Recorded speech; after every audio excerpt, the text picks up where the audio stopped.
Custom webhooks are a really exciting way to build your own integrations without writing any code.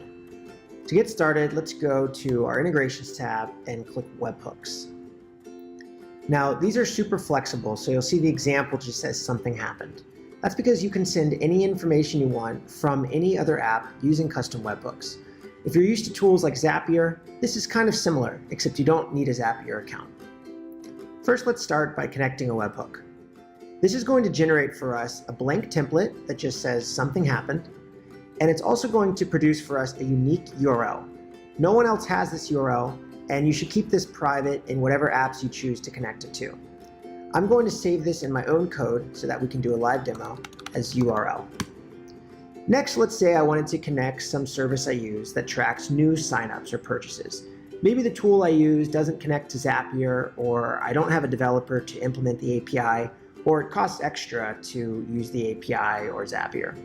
For that purpose, I can use something like Fomo Web Hooks, which will let me send data from my app to Fomo, and Fomo then I can point and click to choose what I want in a notification.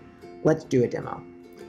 Let's say that this is what my data looks like. It's kind of a messy array of a person's name and email, stuff that they did on my site, and maybe a couple products they bought, like a Digital Marketing 101 ebook and an advanced copywriting course.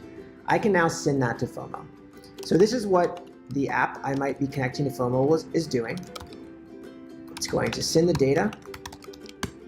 And inside Fomo, after I've triggered some data to go through, I hang out here and we're going to see that populate.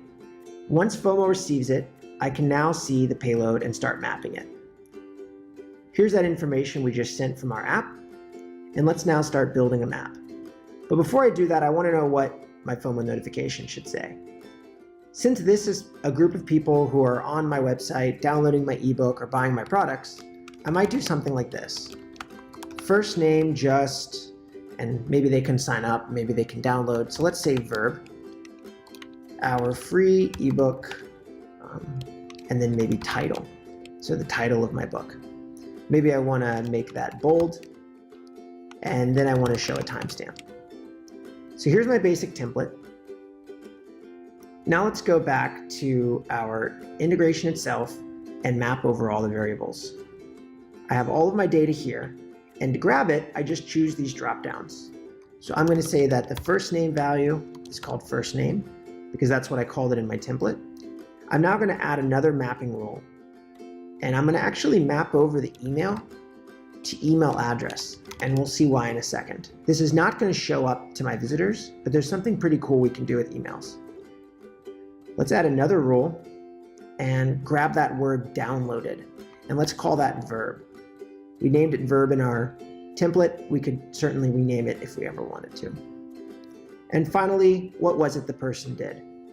I'm going to have it grab the first product in their products array. If you're an e-commerce store or someone's able to check out multiple items at once, that data is probably going to look like an array, so comma-separated list. I want to just always grab the first one. In this case, Digital Marketing 101, and I'm going to map that to the variable title. Now, once I save this, we're good to go. So now it says waiting to receive data. Let's run this command one more time, which is now emulating an actual visitor on my website downloading my ebook and being sent to Fomo. We can see that now it's flipped to being successful. And if I go to my events tab, you can see it says Ryan just downloaded our free ebook. So this is pretty cool. But I want to show Ryan's avatar because I want to add a little more personalization to my notifications for other visitors on my website. So let's actually go back here to our integration and let's enable avatars.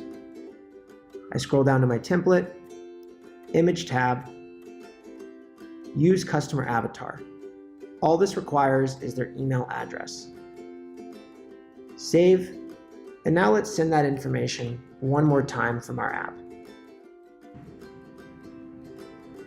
Let's go back to events. And there we go. Now we're mapping over avatars in addition to the person's first name, the item they got, and what they did specifically, which in this case is they downloaded an ebook.